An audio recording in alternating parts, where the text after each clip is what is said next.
Varicose veins తో బాధపడుతున్నారా? మన ఏవిస్ హాస్పిటల్లో 4500 రూపాయల లేజర్ స్కానింగ్ ఉచితం. నమస్తే అమ్మా. నమస్తే అమ్మా. అమ్మా, ఈ రోజు యశ్వంత్ ప్రొద్దుటూరు కేసు మీద వచ్చే ఉంటుంది అమ్మా. విన్నామమ్మా. ఒక ఉపాధ్యాయురాలు తలుచుకుంటే కన్న కడుపులో తల్లి.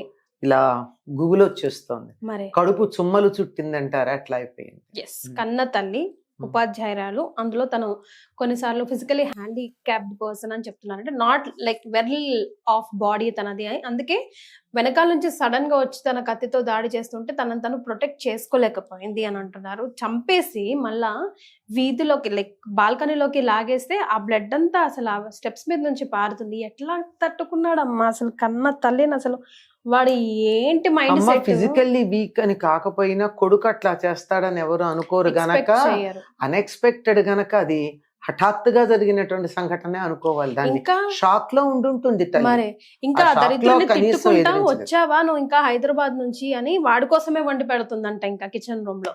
ఆ, నాన్నని అడ్డొస్తాడేమో నేను చంపబోతుంటే అని చెప్పి రూమ్ లోకి వేసి అప్పుడే స్నానం చేసి బెడ్రూమ్ లోకి వెళ్ళిన నాన్నని ఆ రూమ్ లో డోర్ అంటే తండ్రిని కాకుండా తల్లినే చంపాడంటే టార్గెట్.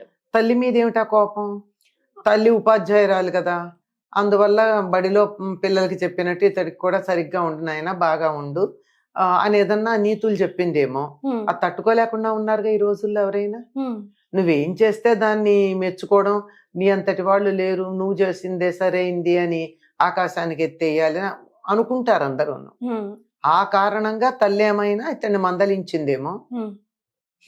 అటు అప్పుడు ఇప్పుడు ఇద్దరికి మధ్యలో డిస్కషన్ జరుగుతూనే ఉంటదంట. యశ్వంత్ ఉండడం హైదరాబాద్ లో ఉంటాడు, జాబ్ సర్చ్ మీద వచ్చాడంట. అదే చదువు బీటెక్ అయిపోయింది, ఇంకా ఉద్యోగం రాలేదు అని ఫ్రస్ట్రేషన్ ఉంటే ఉండొచ్చు. వ్యసనాలకి అలవాటు పడుతున్నావు, నువ్వు హైదరాబాద్ కి వెళ్ళింది ఎందుకు, నువ్వేం చేస్తున్నావు, ఒకగానొక కొడుకు, ఎవరైనా చెప్తారు కదమ్మా, చెప్పకుండా ఎలా ఉంటారు? చెప్పాలి కూడాను. చెప్పకపోతే తల్లి చెప్పలేదని కూడా అంటాంగా, మనమే అంటాం. తల్లి చెప్పాలి, తండ్రి చెప్పాలి, వాళ్ళ స్వభావాన్ని అనుసరించి రకరకాలుగా చెప్పాలి, అందరికి ఒకే రకంగా కాదు. మరి వీడికి ఎలా చెప్పాల్సి వచ్చిందో, ఎలా చెప్తే వాడికి పట్టేదో, ఏమైందో మరి. మీరన్నట్టు వ్యసనాలకే అలవాటు పడి ఉండాలి. ఆ వ్యసనానికి కావలసినటువంటి సొమ్ము చేతిలో పడకపోతే ఆ క్షణాన్ని వాళ్ళు ఏం చేస్తారో వాళ్ళకి తెలియదు. ఎవరిని ఎదురుగా ఎవరినుంటే వాళ్ళని చంపుతారు, లేకపోతే వాళ్ళే ఆత్మహత్యలు చేసుకుంటారు. అంతకన్నా ఎందుకంటే వ్యసనం తాలూకు లక్షణం, అందులో ముఖ్యంగా డ్రగ్స్ లాంటివి గనక అయినట్టయితే అతడికి ఉందో లేదో మనకి తెలియదు, వివరాలు తెలియవు కదా అంటున్నారు. ఏదో ఒకటి నార్మల్ అయితే కాదు అతను, హీఈస్ అబ్నార్మల్. బట్ ఆ వెరీ థాట్ రావడమే హిస్ వెరీ అబ్నార్మల్. చంపాలి అన్న ఆలోచన రావడం అబ్నార్మల్.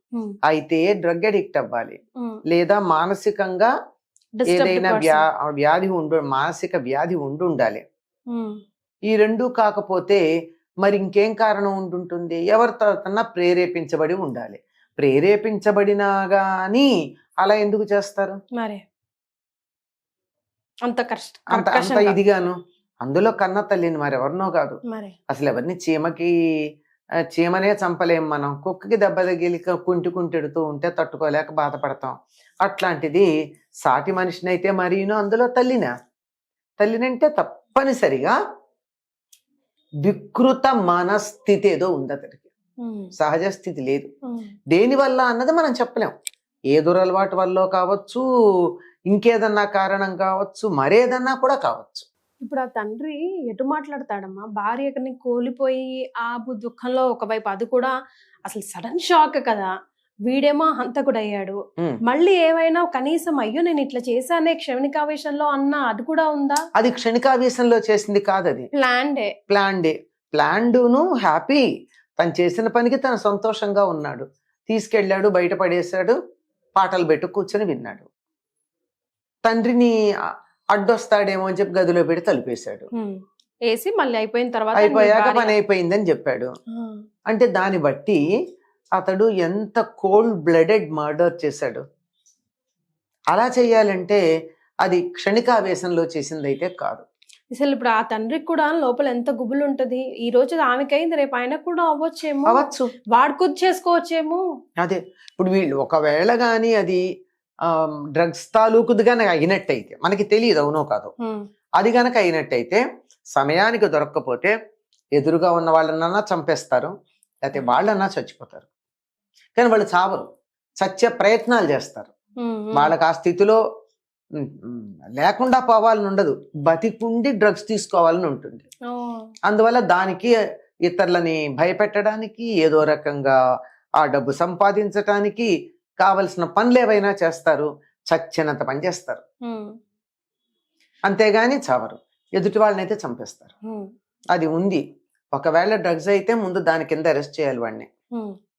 అదే తీసుకెళ్లిపోయారు, కానీ అసలు అర్థం కావట్లేదు. తీసుకెళ్లిపోయారంటే వాడు ఏం పారిపోతే కదా వెతకడానికి, హాయిగా చేసి అక్కడే ఉన్నాడుగా, నేనే చేస్తానని ఘనంగా చెప్పుకుంటూ. ఆ విజువల్స్ కూడా మన దగ్గర ఉన్నాయి. అసలు అమ్మో, వాడిని చూస్తుంటే అసలు అర్థమే కావట్లేదు. మానసిక స్థితి ఎలా ఉంది, ప్రస్తుత సమాజానికి పట్టినటువంటి ఒక ప్రస్తుత సమాజాన్ని మనకి చూపిస్తూ ఉన్నటువంటి ఒక చిన్న క్లిప్పింగ్ మాత్రమే. ఇలాగే ఉంది తల్లిదండ్రుల పెంపకం కానీ, పిల్లల పెరుగుదల కానీ, వాళ్ళ మానసిక స్థితి కానీ ఇలాగే ఉంది. ఒకటి, వాళ్ళు ఎలా తయారయ్యారంటే పిల్లలు అంటే తట్టుకోలేరు, దేన్ని కూడా లెట్ ఇట్ బి ఎనీథింగ్. ఆఖరికి ఇంట్లో వంట కూడా తను అడిగిన కూర లేదని అమ్మ మీద ప్లేట్లు గిరాట్టేసేటటువంటి పిల్లలు కనపడుతున్నారు. తల్లి మీద వెయ్యొచ్చా అట్లా? తల్లి మీద హోటల్లో వేయి చూద్దాం. మరి తల్లి గనక చులకనా? బయట వేయి. డబ్బులు ఇచ్చి తీసుకునే చోటే దాన్ని నువ్వు బాగాలేదంటే వాళ్ళు ఊరుకోరే. ఇంట్లో ఏం తీసుకుని పెడుతోంది ఆవిడ నీ దగ్గర, ఏం తీసుకుని సేవ చేస్తోంది, అక్కడ చేస్తున్నావు అంటే అస్సలు ఎక్కడా కూడా నో అన్నదాన్ని తట్టుకోలేనటువంటి పరిస్థితి. హోటల్లో అయినట్టయితే వీడు నో అంటే వాళ్ళు నో అంటారు, అయిపోయి టిట్ ఫర్ టాట్. ఇంట్లో అమ్మ అనదు కదా. ప్రతాపం ఇక్కడ. బయట ప్రపంచంలో ఏమీ చెయ్యలేనటువంటి అసమర్థులందరూ ఇంట్లో చూపిస్తారు ప్రతాపాన్ని, అంతే. ఆ ప్రతాపం అమ్మ ఏమనదు గనక, మందలించి ఊరుకుంటుంది గనక. పైగా వీటన్నిటికన్నా వాళ్ళ నాన్నని కాక అమ్మనే చంపాడంటే వాడికి ఆడవాళ్ళ మీద ఎంత చులకన భావం ఉంది. తల్లి, తండ్రి, కొడుకు, బిడ్డ అంటే ఆ blood very next blood relation మీద కూడా నమ్మకం లేకుండా అయిపోతుందా? ఏది వింత విశేషం ఏది విన్నా కూడా అవునా అని క్యాజువల్ గా వింటున్నట్టు అనిపించేస్తోందమ్మా రోజు. ఆ స్థితికి వచ్చేసాం మనం. ఎంత భయంకరమైనటువంటి పరిస్థితి ఏమిటంటే మనలాంటి వాళ్ళందరికీ కూడా మనసులు మొద్దుబారిపోయాయి, సున్నితత్వం పోయింది. ఎలాంటి వార్త విన్ని ఇంతే కదా, ఓ వందల్లో వేలల్లో ఇదొకటి అనిపిస్తోంది తప్ప అయ్యో ఇలాంటి జరిగిందా అని కంగారు పడేటట్టుగా లేదు. అసలు అది మానసిక స్థితి అట్లా ఉంది. ముందర దీనికి అంతా కూడా మనం తినే ఆహారం కానీ, వాతావరణం కానీ, మనం చూసేటటువంటి దృశ్యాలు కానీ, మనం వినేటటువంటి మాటలు కానీ, అరచేతిలో పెట్టుకుని చూస్తూ ఉన్నటువంటి సెల్ ఫోన్లో వచ్చే రకరకాలైన షార్ట్స్, రీల్స్, ఇంకేవేవో ఉంటాయి బట్టి చిన్న చిన్నవి నిమిషం 2 నిమిషాలు వచ్చేవి, అవన్నీ కానీ ఇవన్నీ ఏది కూడా మనలో ఉన్న సెన్సిటివిటీని, ఆ నాజుకతనాన్ని, సున్నితత్వాన్ని, ప్రతిస్పందించే లక్షణాన్ని, మెత్తదనాన్ని అలా అలా అలా అలా తుడిచిపారేసే మొద్దుల్లాగా, రాళ్లల్లాగా, ఇమోషన్స్ లేవా అంటే హ్యూమన్ ఇమోషన్స్ లేవు, జంతువులకు ఉండేటటువంటి ఇమోషన్స్ ఉంటున్నాయి. దాని ఎదురుగా వచ్చింది ఏదైనా సరే కొమ్ములతో కుమ్మేయాలి అనేటటువంటిది సంబంధం లేనటువంటిదైన ఆఖరికి రాతిని, కొండని కూడా వెళ్ళి కుమ్మేసేటట్టుగా ఉంటాయి ఇవి. అలాంటి పరిస్థితే తప్ప మనుషుల్లా కాకుండా ప్రవర్తిస్తున్నారమ్మా. అది వచ్చిన భయంకరమైన పరిస్థితి.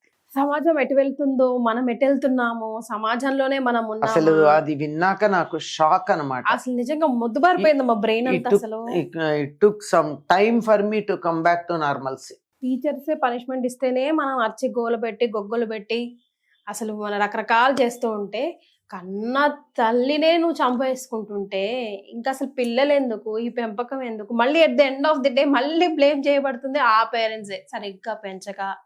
సమాజం అంటారు కదమ్మా, గారం అతిగారం చేసి. అందులో అది కూడా కారణం ఉంటుంది, గారాబం ఎక్కువ చేయడం వల్ల. ఇప్పుడు చిన్నతనంలో గారాబం చేస్తారమ్మా, గారాబానికి అలవాటు పడిపోతాడు వాడు, అన్కంట్రోలబుల్ గా అయ్యాక కేకలేస్తారు. అది తప్పించడానికి ఇంకా గట్టిగా వీళ్ళు మందలించాలి.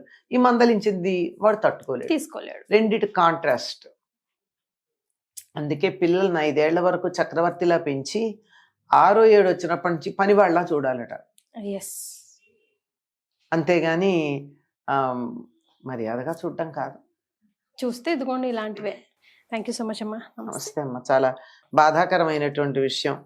భగవంతుడి దయ వల్ల ఇటువంటివి మళ్ళీ మనం వినకుండా ఉందుముగాక.